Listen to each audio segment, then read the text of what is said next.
Good afternoon, everyone. Today, my parents and I are going to introduce you to risk management. What is risk management? Project risk management is the process of identifying, analyzing, and then responding to any risk that arises over the life cycle of a project to help the project remain on track and meet its goal. Managing risk isn't a reactive only. It should be part of the planning process to figure out risk that might happen in the project and how to control that risk if it in fact occurs. A risk is anything that could potentially impact your project's timeline, performance, or budget. Risks are potentialities, and in a project management context, if they become realities, they then become classified as issues that must be addressed. So risk management then is the process of identifying, categorizing, prioritizing, and planning for risks before they become issues.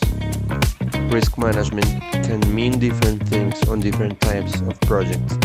On large-scale projects, risk management strategies might include extensive detailed planning for each risk to ensure mitigation strategies are in place if issues arise. For smaller projects, risk management might mean a simple prioritized list of high, medium, and low priority risks. Peter Drucker said about management in 2012 that strategic planning is the continuing process of making present entrepreneurial, risk-taking, decisions systematical and wide-degree knowledge of their futurity, organizing systematical the efforts needed to carry out these decisions, and measuring the result of this decision against the expectation through organized systematic feedback. How to manage risk. The benefits of risk management in projects are huge. You can gain a lot of money if you deal with uncertain project events in a productive manner. We will give you the 10 golden rules to apply risk management successfully in your project. Rule 1. Make risk management part of your project. The first rule is essential to the success of the project's risk management. If you don't truly embed risk management in your project, you cannot reap the full benefits of this approach. Rule 2. Identify risks early in your project. This requires an open mindset that focuses on future scenarios that may occur. Two main sources exist to identify risks: people and paper. Rule 3. Communicate about risks.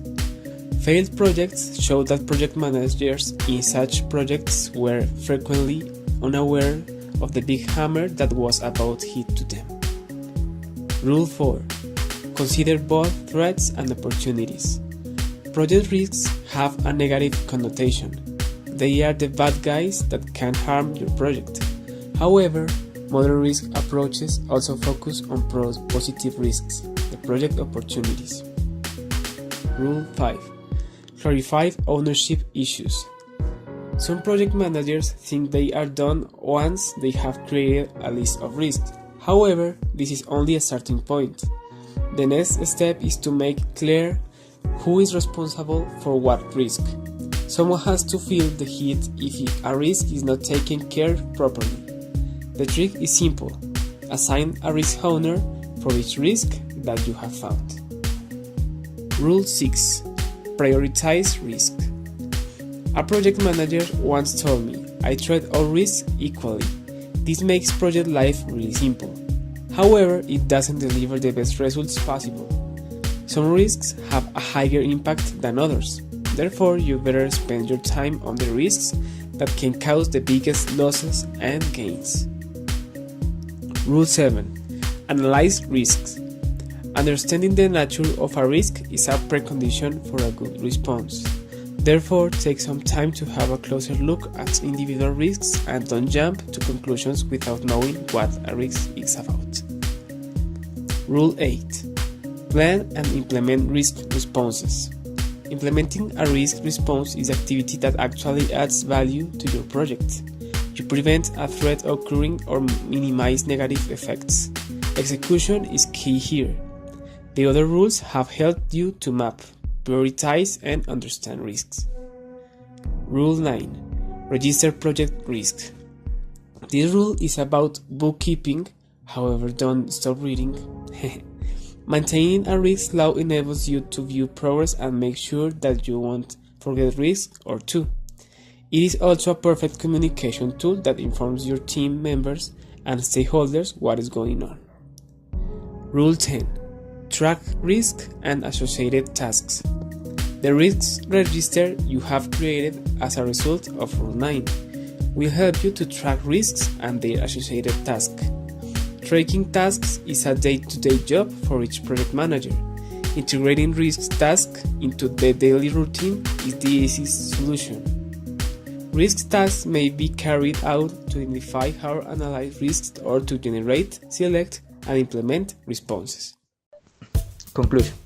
After the positive and negative risks of a project have been well defined and ranked, the team can then refer and familiarize themselves with thereof, or use the hitches that can risks, in order to prevent the fraud occurring during the lifetime of the project. If the risk occurs, the team will know how to respond to it if they know the payment plans outlined in the risk management document. Poor risk planning is a major factor in a project's failing. Now we are going to show you a short video about risk management. Thank you.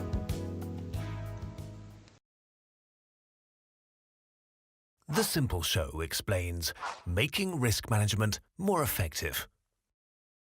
This is Leslie. She is a Chief Risk Officer for a large bank.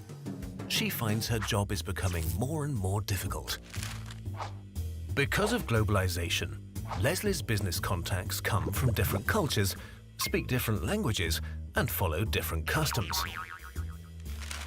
Technology results in growing speed of communication, and increasing amounts of information are transmitted in less time.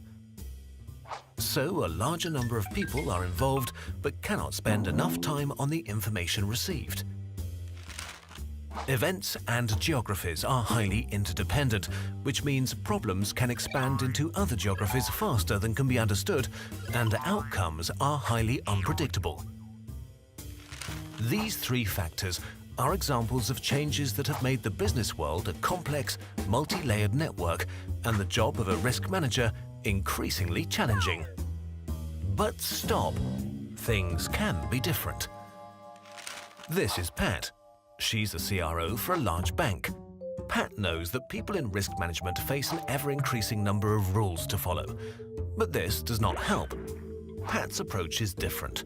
She is mainly concerned with how to recognize an emerging risk issue and wants to understand it quickly to keep it from rapidly becoming bigger.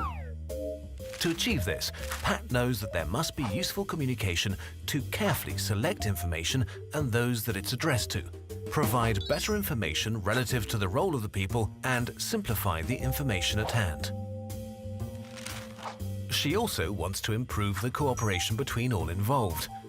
The relationship manager is only one of many players involved in assessing the risk of a client or a transaction.